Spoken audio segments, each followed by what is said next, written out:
Hello बच्चों, very good morning all of you. Welcome back to my channel 10 the learning point.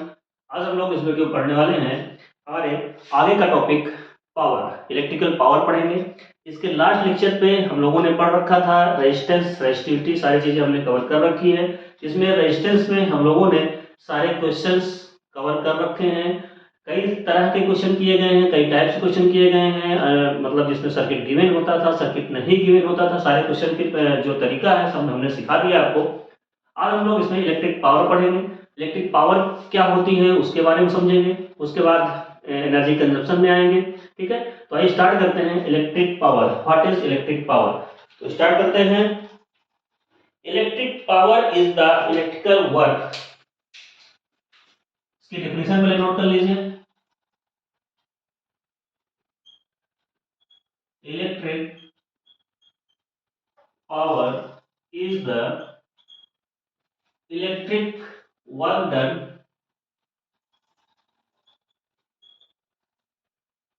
electrical work done per unit time।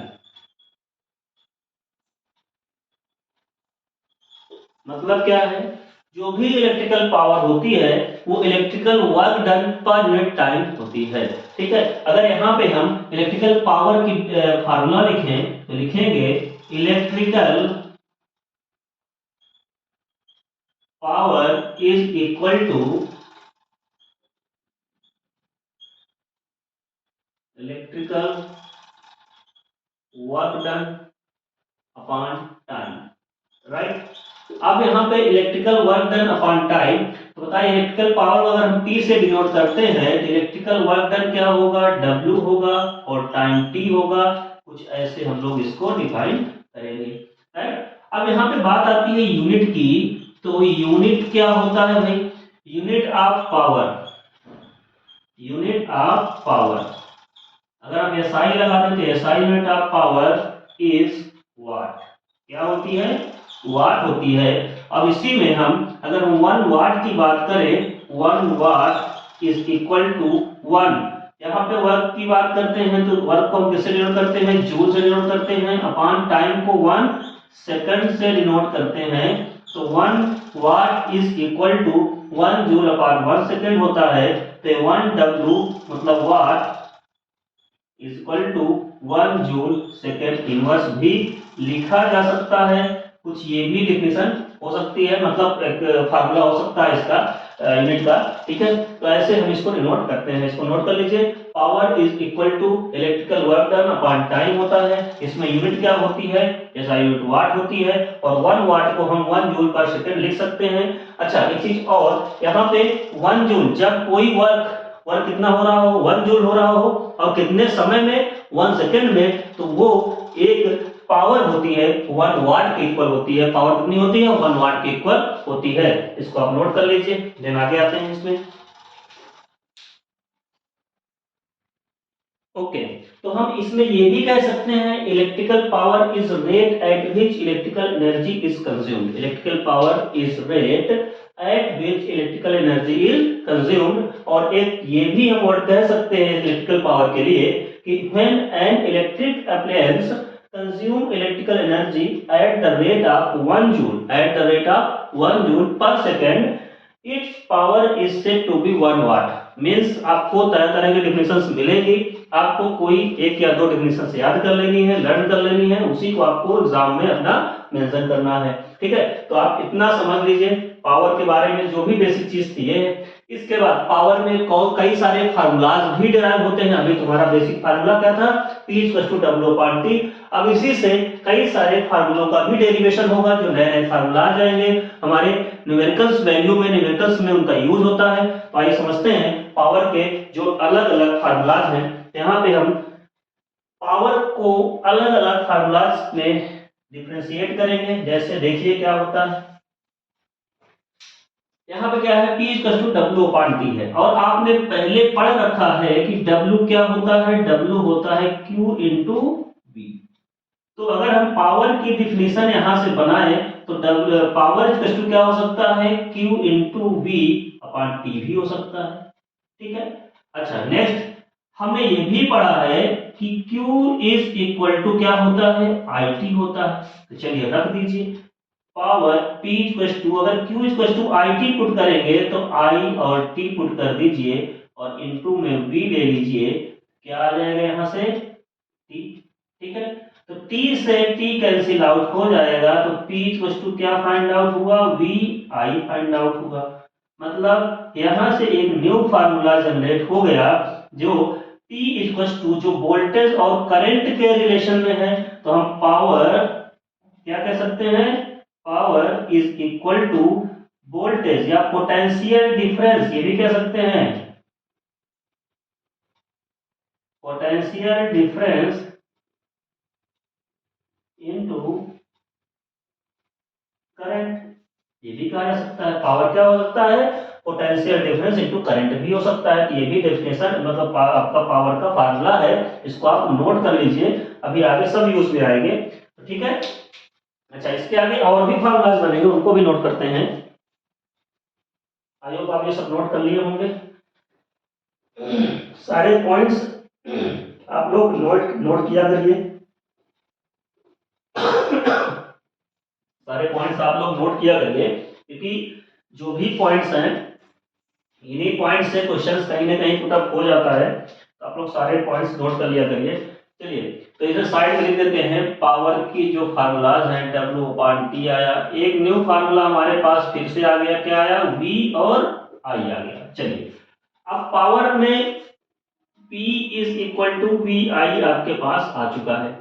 चलिए इसमें हम क्या कर देते हैं, पुट कर दीजिए आप V equal to IR put कर दीजिए, V equal to IR put कर दीजिए। तो देखिए P इक्वल टू V की जगह पे हम IR पुट करेंगे और यहाँ पे I है, तो P equal to I square R, एक फार्मूला ये भी आ जाएगा। तो न्यू फार्मूला फिर से मिल गया, P is equal to I square R, जो करंट और रेजिस्टेंस पे डिपेंड करता है, राइट। अच्छा अब अगर हम P इक्वल टू VI में ही P इक्वल टू VI में I equal to V by R put कर दें, आप बताइए क्या होगा, I की प्लेस पे V बाई R पुट कर दीजिए, तो V into V by R, यहाँ पे पावर क्या होगा, V square by R find out हो जाएगा। पावर क्या हो गया, V square by R find out हो गया। तो आप देखिए कि पावर के कितने फार्मूलाज हमारे सामने आ गए हैं, P equal to WIT, P equal to VI, P equal to I square R and P equal to V square by R find out हो गया है। अगर क्वेश्चन पे आपको वर्क डन और टाइम गिवन है तो पावर आप निकाल सकते हैं। अगर क्वेश्चन पे वोल्टेज मतलब पोटेंशियल डिफरेंस और करंट गिवन है तब भी पावर आप कैलकुलेट कर सकते हैं। क्वेश्चन में करंट और रेजिस्टेंस दिया है तब भी निकाल सकते हैं, और वोल्टेज और रेजिस्टेंस दिया है तब भी पावर आप निकाल लेंगे। मतलब आपको क्वेश्चन पे कुछ भी दे दे, IRV WT कुछ भी आ जाए, बस फार्मूला में सही बैठना चाहिए, आपके सॉल्यूशन आपके पास होगा। ठीक है, तो कहने का मतलब यहाँ पे ये चारों फार्मूलाज मोस्ट इंपोर्टेंट हैं।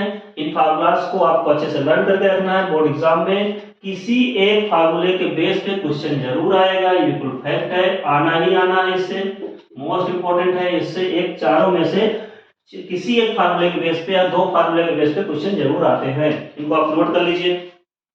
देन हम लोग आगे बढ़ते हैं।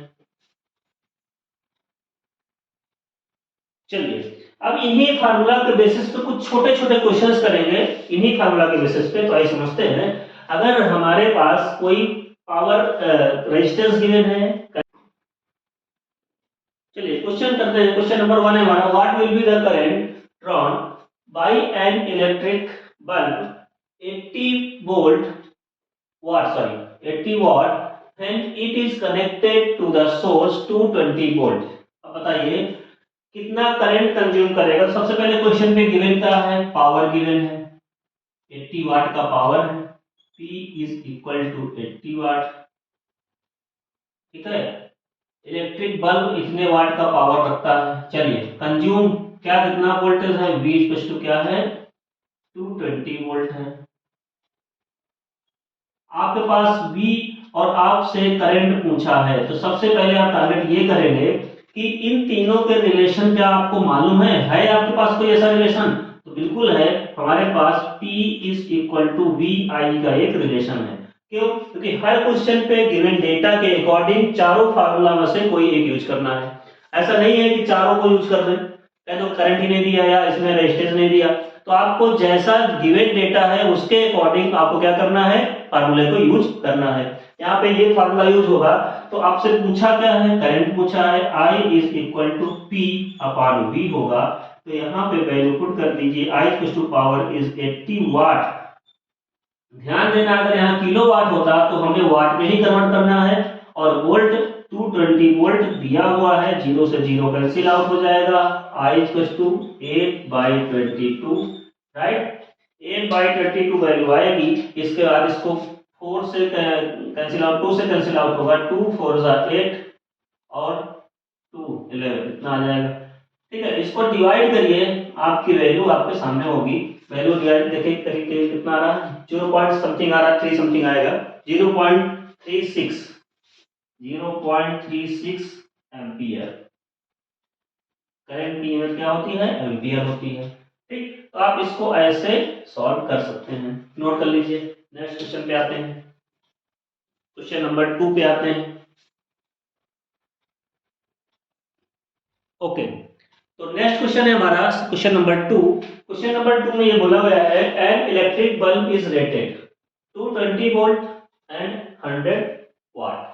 220 वोल्ट एंड 100 वाट उसकी रेटिंग है। कुछ उसमें जो भी बल्ब रहता है, आपने कभी गौर किया होगा, उसमें रेटिंग लिखा रहता है। उसमें रेटिंग का मतलब ये होता है, अगर उसमें वोल्ट लिखा है तो कितना वोल्ट वो कितने वोल्ट में वो वर्क करेगा, और उसकी वाट मतलब उसकी पावर कितनी है वो लिखा होता है। आपने देखा होगा पहले के टाइम पे जो बल्ब आते थे, अब तो एलईडी वगैरह आने लगी है, पहले वो रेड कलर का मतलब एक तरह से येलो जलने वाला बल्ब होता था, तो 10-20 रुपए के मिलते थे, तो उसमें एक फिलामेंट वगैरह होता था। ठीक है, तो वही बल्ब की बात कर रहे हैं, उसमें एक रेटिंग लिखी होती है, नीचे रेटिंग क्या लिखी रहती है, लिखा होता था कि 110 या 100 वाट, ऐसे कसकर लिखा रहता था। और उसमें क्या था, और चीज मेंशन रहता था कि उसमें वोल्टेज कितना होता है, 220 से लेकर 230 जो भी लिखा रहता था, तो वोल्टेज भी मेंशन रहता था।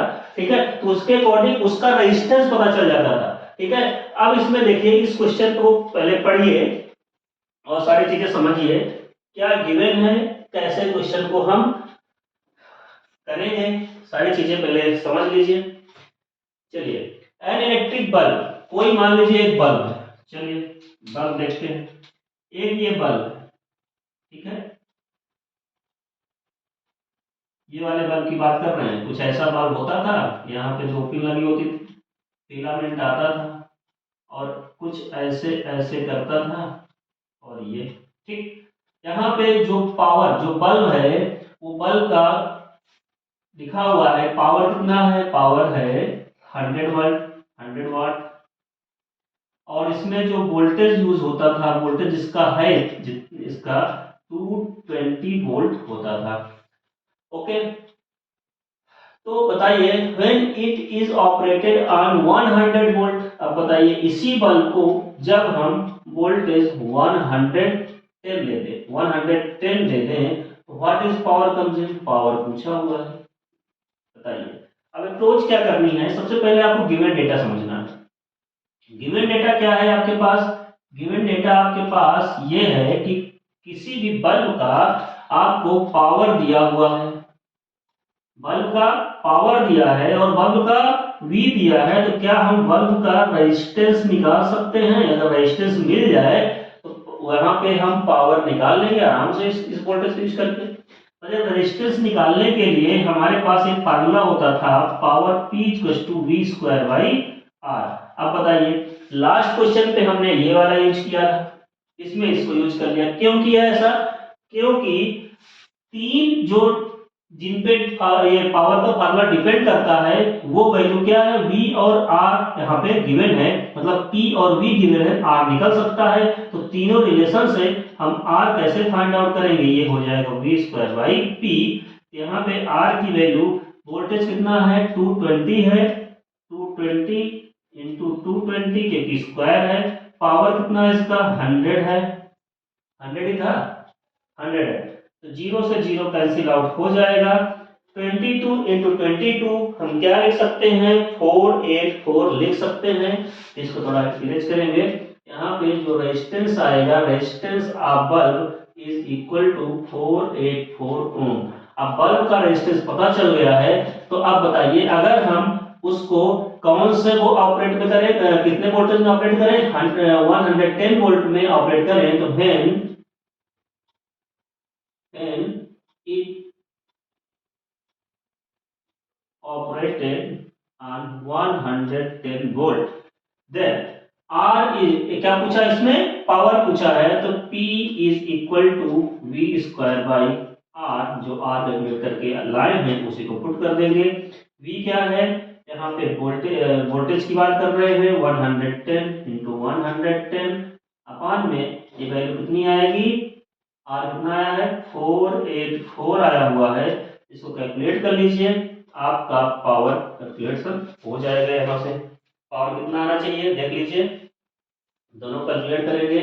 अगर यहाँ से हम नीचे 22 था ना, तो 11 टू सा मतलब 4 टाइम्स कैलकुलेट हो जाएगा। ऊपर एक अगर हम 11 इंटू 100, इन दोनों से 0 0 निकाल के 100 बाहर कर लीजिए, 0 गलत कर लीजिए, और 484 आपको मालूम है कि ये 22 और 22 का मल्टीप्लिकेशन है, तो 11 और 11 का मल्टीप्लिकेशन कितने टाइम जाएगा, 4 टाइम जाएगा। तो ये कैंसिल आउट होकर 4 टाइम्स होगा, और 4 से 100 को डिवाइड करेंगे तो 25 वाट कितना आ जाएगा, पावर 25 वाट।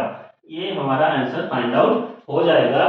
तो जो इसी बल्ब को अगर हम 110 में यूज करेंगे वोल्टेज में, तो पावर कितनी होगी वहां पे, 25 वाट आएगी। अब बताइए इसमें क्या चेंज आया, आपने क्या किया, आपने वोल्टेज को कम कर दिया, पावर भी कम हो गया। वोल्टेज पहले क्या था, 220 वोल्ट था, अब आपने हाफ कर दिया, तो यहाँ पे क्या रेशियो आ गया, 25 वोल्ट आ गया, जो डिपेंड करता है रेजिस्टेंस पे। ठीक है, इसीलिए हमने पहले बताया था कि जब आप प्रोपोर्शनलिटी का साइन लगाएंगे तो वहां पे जरूरी नहीं है कि प्रोपोर्शनल ही आए, वोल्टेज कम होने पे डबल हो, ऐसा नहीं हो सकता, क्योंकि रेजिस्टेंस भी तो वेरी करेगा। इसलिए हमने वहां पे आपको थोड़ा सा बताया था कि वोल्टेज अगर वेरी करे, करंट वेरी करे, तो वो जरूरी नहीं है कि इक्वल ही आए, मतलब जब डबल करने पे डबल ही आए, क्योंकि वहां पे वेरिएशन कुछ और हो सकता है। तो पावर क्या हो गया, जस्ट कितना हो गया, 1/4 हो गया है, और पहले कितना था, 100 था, यहाँ 25 वाट बचा है। इसका मतलब आप समझ गए होंगे कि जो power is directly proportional to V और I था, इंक्रीज और डिक्रीज तो करेगा, बट जरूरी नहीं है कि सेम रेशियो में इंक्रीज और डिक्रीज करे। क्यों ऐसा इसलिए होता है, क्योंकि करंट के साथ साथ रेजिस्टेंस भी तो कुछ ना कुछ वर्क करेगा, और रेजिस्टेंस अगर चेंज हो गया उस ऑब्जेक्ट का, ठीक है, या रेजिस्टेंस उस ऑब्जेक्ट का एग्जिस्ट कर रहा जितना है उतना है, तो वहां पे पावर में सेम टू सेम चेंज नहीं हो सकता है, कुछ ना कुछ कम या ज्यादा हो सकता है। यहाँ पे हमने वोल्टेज को हाफ किया according to this formula, P equals to VI के अकॉर्डिंग यहाँ पे वोल्टेज हाफ हुआ है। तो वोल्टेज हाफ होने के साथ साथ आपका क्या पावर को भी हाफ होना चाहिए, लेकिन करंट भी तो है, करंट भी तो वेरी कर रही है। करंट अगर वेरी कर रही है तो ये तभी पॉसिबल है जब करंट को हम क्या रखें, कांस्टेंट रखें, और जब करंट कांस्टेंट होगी तभी ये ऐसा हो सकता है, इसको डबल करने पे डबल हो, लेकिन ऐसा पॉसिबल नहीं है। ठीक है, चलिए नोट कर लीजिए, नेक्स्ट क्वेश्चन में आते हैं। Next question, calculate the power by transfer 5 ampere current through a resistor 2 ओम। मतलब क्या है, 2 ओम के रजिस्टर से अगर करंट फ्लो कितनी 5 एम्पियर हो रही है, तो उसमें कितना पावर होगा, ये कैलकुलेट करना है। तो सिंपल सी बात है, आपके पास कोई एक रजिस्टर है, ये रजिस्टर 2 ओम का है, और ये रजिस्टर किसी बैटरी से कनेक्टेड है, और बैटरी से कनेक्टेड है, उसके साथ साथ इसमें कितनी करंट फ्लो कर रही है, करंट 2 ओम करंट कितना 5 एम्पियर, उल्टा लिख दिया, 2 ओम तो यहाँ पे है, यहाँ पे 5 एम्पियर की करंट फ्लो कर रही है I। ठीक है, तो इस सिस्टम में जो पावर जनरेट हो रही है, पावर को फाइंड आउट करना है। बताइए पावर कैसे कैलकुलेट करेंगे, तो सिंपल सी बात है, यहाँ पे R is equal to 2 ohm given है, I is to 5 ampere given है। तो बताइए पावर क्या होता है? पावर होता है I स्क्वायर R, क्योंकि I और R के डेफिनेशन के अकॉर्डिंग, पावर के डेफिनेशन के अकॉर्डिंग I स्क्वायर R ही जो है वो रिलेशन बना रहा है। P equal to I square R, V square by R में है, V I भी है, लेकिन यहाँ पे I गिवन है, V नहीं गिवन है, वोल्टेज नहीं पता है, तो R और I का जो रिलेशन होगा P equal to I square R है। यहाँ पे वैल्यू पुट करेंगे, I स्क्वायर मतलब 5 इंटू 5, 5 स्क्वायर इंटू R कितना है? 2 ओम है, तो P equal to 5 into 5 into 2, that is 25 to the 50 watt, और कितना आ गया? 50 वाट। अच्छा, इसी में अगर बोला जाए वोल्टेज बता दीजिए, तो वोल्टेज आप निकाल सकते हैं। वोल्टेज कैसे निकलेगा बताइए? V इक्वल टू आपने पढ़ा है I और R, तो वोल्टेज आप बता सकते हैं, सर्किट का जो वोल्टेज होगा वो 5 इंटू 2, वोल्टेज 10 वोल्ट हो सकता है। अच्छा, अब इसी में बोलूं कि वोल्टेज का यूज करके और करंट का यूज करके फिर पावर बताइए, तो देखिए वोल्टेज 10 है, करंट 5 है, ये फार्मूला यूज करके फिर से पावर आ सकता है। लेकिन मतलब क्या है, क्वेश्चन को हम उसी से डेटा लेके उसी में सेट कर रहे हैं, तो कहने का मतलब आप समझ सकते हो कि अगर इस वोल्टेज का यूज करते और करंट का यूज करते तब भी पावर कितनी आती? 50 वोल्ट ही आती। कहने का मतलब क्या है कि क्वेश्चन हमारा करेक्ट है, हम क्रॉस चेक कर सकते हैं ऐसे, ठीक है। तो सारी चीजें आपको समझ में आ गई होगी आपको, आई होप, ठीक है। अब आगे आते हैं हम लोग एनर्जी कंज्यूम, कंजप्शन में कितना हो रहा है, एनर्जी कितना कंज्यूम हो रहा है। तो आगे का टॉपिक, नेक्स्ट टॉपिक को नोट कर लीजिए आप लोग। नेक्स्ट टॉपिक हमारा है एनर्जी, इलेक्ट्रिकल एनर्जी। आते हैं इलेक्ट्रिकल एनर्जी में। Okay, now electrical energy. Electrical energy क्या होती है? सिंपल सी बात है, इलेक्ट्रिकल एनर्जी जितना एनर्जी, जो पावर, अगर किसी पावर को आप कुछ टाइम के लिए कंज्यूम कर रहे हो, वही टोटल उसकी क्या होती है? इलेक्ट्रिकल एनर्जी होती है। तो डेफिनेशन देखते हैं, electrical energy consumed by an electrical appliance is given by product of electrical power with time. मतलब क्या है? इलेक्ट्रिकल पावर को अगर किसी टाइम तक, कुछ टाइम तक अगर हम यूज करते हैं, वही क्या होती है? एनर्जी। मान लीजिए आपके घर पे बहुत सारे अप्लायंस लगे हुए हैं, जैसे आपका फैन हो गया, लाइट्स है, एसी, टीवी, सब कुछ लगा हुआ है। अगर सबको हम क्या करें, सबको हम चालू कर दें, तो कुछ टाइम तक जो जितना पावर कंज्यूम होगा और उसको टाइम से मल्टीप्लाई कर दे, मान लीजिए आप 1 घंटे के लिए चालू कर रहे हैं, 2 घंटे के लिए, 4 घंटे के लिए, तो power into time, that is use of energy, ठीक है। वहां से एनर्जी फाइंड आउट होगी। तो यहाँ पे हमने डेफिनेशन दे रखी है, electrical energy consumed by an electrical appliance is given by product of electrical power with time, work done. अब यहाँ से एक बात ये आती है कि work done by electrical energy, work done by electrical energy is equal to electric energy consumed. मतलब क्या है? जो वर्क डन होता है वो इलेक्ट्रिकल एनर्जी डायरेक्ट इक्वल होता है। क्यों? क्योंकि भाई जितना आपका मशीन काम करेगा, जितना काम करने, मतलब मान लाइट जल रही है, और लाइट जल रही है तो एक वर्क ही कर रहा है अपना, और वर्क कर रहा है तो एनर्जी, जब तक वर्क करेगा तब तक एनर्जी लेगा। जब तक आपका एसी चलेगा, मशीन चलेगा या फैन चलेगा, तो जब तक वो चलेगा तभी तक तो एनर्जी लेगा। तो यहाँ पे हम कह सकते हैं कि वर्क डन जो होता है, work done by electric energy, जो इलेक्ट्रिक एनर्जी वर्क करती है वो इलेक्ट्रिक एनर्जी कंज्यूम के इक्वल होता है। तो यहाँ पे W is equal to E के इक्वल हो सकता है, ठीक है। अब बताइए, आपका डिफिनेशन के अकॉर्डिंग, आप पावर की डिफिनेशन आपको पता थी, पावर का फार्मूला भी पता था। पावर क्या होता है? इलेक्ट्रिकल या electric work done upon time होता था। वर्क डन अपॉन टाइम हमने रखा, पावर होता है। वर्क डन को अगर हम एनर्जी रख दें, वर्क डन को क्या रख दें? एनर्जी रख दें, तो energy equal to power equal to क्या हो जाएगा? एनर्जी अपॉन टाइम, और energy consumed equal to power into time, यहां से कैलकुलेट हो जाएगा। अच्छा, अब इसकी यूनिट की बात करते हैं, यूनिट की बात करते हैं। यूनिट क्या हो सकती है भाई एनर्जी की? यूनिट ऑफ ई क्या हो सकती है? पावर की क्या होती थी? पावर की होती थी वाट, और टाइम की क्या होती है? सेकंड, वाट सेकंड भी कह सकते हैं। अच्छा, इसको किलोवाट, किलोवाट आवर भी कह सकते हैं। मान लीजिए किलोवाट में चेंज करो तो किलोवाट आवर भी हो सकता है, किलोवाट आवर भी इसकी यूनिट हो सकती है। तो आइए देखते हैं कि 1 किलोवाट आवर कितना होता है, 1 किलोवाट आवर की वैल्यू कितनी होती है। क्योंकि अगर हम इसको कन्वर्ट करना चाहें पावर को वाट में, अच्छा जूल में कन्वर्ट करना चाहें तो 1 किलोवाट आवर कितना जूल होता है, तो उसको आइए समझते हैं। इसको नोट कर लीजिए आप लोग।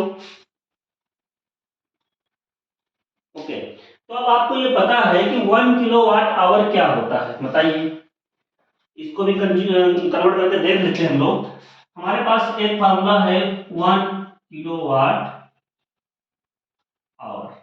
अब बताइए इसको कन्वर्ट करेंगे तो 1 किलोवाट को अगर हम वाट में कन्वर्ट करेंगे तो क्या हो जाएगा, 1000 वाट हो जाएगा। बिल्कुल सही है, 1000 वाट हो जाएगा। और हमने आवर भी रखा, 1000 वाट आवर हो गया। चलिए अब इसी में 1000 वाट, 1000 को हम एज इट इज रख दें, वाट यूनिट को हम बाहर लिख देते हैं थोड़ा सा दूर, ठीक है, वाट बाहर लिख देते हैं। आवर को कन्वर्ट करिए किसमें, सेकंड में। आवर को सेकंड में कन्वर्ट करिए, बताइए 1 किलोवाट आवर की वैल्यू 1 kWh की वैल्यू हमको निकालना है। डब्ल्यू बनाते बड़ा सा थोड़ा, kWh की वैल्यू निकालना है, kWh की वैल्यू निकालना है तो यहाँ पहले वाट में कन्वर्ट किया। अब आवर को हम सेकंड में कन्वर्ट करेंगे तो क्या करते थे, 60 × 60 से मल्टीप्लाई करते हैं, तभी तो होगा। 1 आवर में 60 मिनट और 1 मिनट में 60 सेकंड, तो 60 × 60 सेकंड कन्वर्ट हो जाएगा। तो आप बताइए ये सेकंड में आ चुका है तो यहाँ हम सेकंड लिख देंगे, नोट कर लीजिए। अब इसको मल्टीप्लाई करेंगे, 3600 आ जाएगा और ये पावर 1 2 3 1000 यहाँ मल्टीप्लाई हो जाएगा। वाट को हम लिख सकते हैं जूल अपॉन सेकंड। आपको अभी हम पहले पढ़ाए थे, इसके पीछे थोड़ा सा, 1 watt equal to 1 joule upon 1 second होता था। तो हम क्या लिख सकते हैं, जूल अपॉन सेकेंड, राइट। और 1 सेकेंड यहाँ मल्टीप्लाई में ही है, सेकेंड से सेकेंड कैंसिल आउट हो जाएगा। ये पावर कितनी हो जाएगी, 36 है, तो यहाँ पे हम 3600 और 30 इधर से ऐसे लिखकर, और जूल बचेगा। इसको पावर के फॉर्म में 1 2 3 4 5 6 3.6 10 टू दी पावर 6 जूल। तो हम क्या कह सकते हैं, 1 किलोवाट आवर या kWh is equal to 3.6 10 to the power 6 joule के इक्वल होती है, ठीक है। तो आई होप आपको एनर्जी समझ में आ गई होगी। एनर्जी क्या होती है, एनर्जी कंज्यूम क्या होता है, पावर को एनर्जी से कैसे रिलेट करते हैं, सारी चीज समझ में आ गई हैं। एक बार हम रिमाइंड कर लेते हैं। हमें पता है कि E इक्वल टू क्या होता है, P इंटू टी होता है, और एनर्जी का जो यूनिट होता है वो kWh होता है, ठीक है। 1 kWh equal to 3.6 10 to the power 6 joule होता है। तो आपको ये फार्मूला भी इसी में ऐड कर लेना है, E equal to P/T means P equal to ET। और ये भी कह सकते हैं E इक्वल टू यहाँ पे पावर, सॉरी यहाँ पे W इक्वल टू भी हम कह सकते हैं, कभी वर्धन पूछ लिया तब भी W इक्वल टू भी हम कह सकते हैं। क्या होगा वो, थोड़ा सा मिस्टेक लिख दिया क्या, सॉरी, यहाँ पे क्या होगा, पावर इक्वल टू W/T से स्टार्ट करेंगे और पावर इक्वल टू यहाँ पे E/T होगा और यहाँ से E equal to P into T होगा। सॉरी फॉर दैट, थोड़ा सा मिस्टेक हो गया था, ठीक है। यहाँ पे ये आपके फार्मूलाज हैं, ऐसे फार्मूला। अच्छा इसके पहले भी कुछ फार्मूलाज भी थे, थोड़ा सा उसको भी रिमाइंड कर लेते हैं, ठीक है। एक बार सारे फार्मूलाज आप रिमाइंड कर लीजिए, बार बार लिखने से आपको फार्मूला माइंड पे सेट हो जाएंगे। कुछ फार्मूलाज हैं उनको नोट कर लीजिए, ठीक है। इसके पहले हमने पढ़ा था, क्या क्या फार्मूलाज थे बताइए भाई। Q इक्वल टू यानी Q equal to IT, I equal to Q/T, ठीक है। V इक्वल टू क्या होता था, W upon Q, W equal to QV, ठीक है। फिर V इक्वल टू IR आया था, I इक्वल टू V/R आया था, ठीक है। और ऐसे ही आकर फिर पावर के फार्मूलाज आए थे, W upon T, P equal to VI, P equal to I²R, P equal to V² by R। फिर पावर के बाद यहाँ पे कुछ पावर के फार्मूला W/T आए थे, फिर P हमने बताया एनर्जी बाय टी होता है, एनर्जी होता है PT, ठीक है, सॉरी एनर्जी PT, ठीक है। इतने फार्मूलाज हैं और आपको equivalent resistance R = R1 + R2 + R3 बताया गया था। इसके बाद 1/R = 1/R1 + 1/R2 + 1/R3। जितने ही फार्मूला इस चैप्टर में, बेसिक फार्मूला इतने ही है और इन्हीं से क्वेश्चन आने हैं, ठीक है। तो आपको थोड़ा सा मेहनत करनी है, सारे फार्मूलाज एक बार 5 मिनट टाइम लेके एक बार जरूर लिखा करिए, तो आपके माइंड में सारे फार्मूला सेव हो जाएंगे, आपको कहीं कोई बुक देखने की जरूरत नहीं पड़ेगी, ठीक है। फार्मूला सेव रहेंगे तो आप क्वेश्चन अपने आप हैंडल कर लेंगे, क्योंकि वहां पे जो डेटा के अकॉर्डिंग ही क्वेश्चन होता है और डेटा आपको पता है क्या गिवन है, लेकिन फार्मूला ही नहीं पता, क्वेश्चन नहीं हो पाता, ठीक है। तो आप लोग सारे फार्मूलाज को डेली एक बार 5 मिनट प्रैक्टिस किया करिए एग्जाम के पहले पहले, ठीक है। बाद में करने से कोई फायदा नहीं मिलेगा। ओके, चलिए थैंक यू, मिलते हैं नेक्स्ट वीडियो में।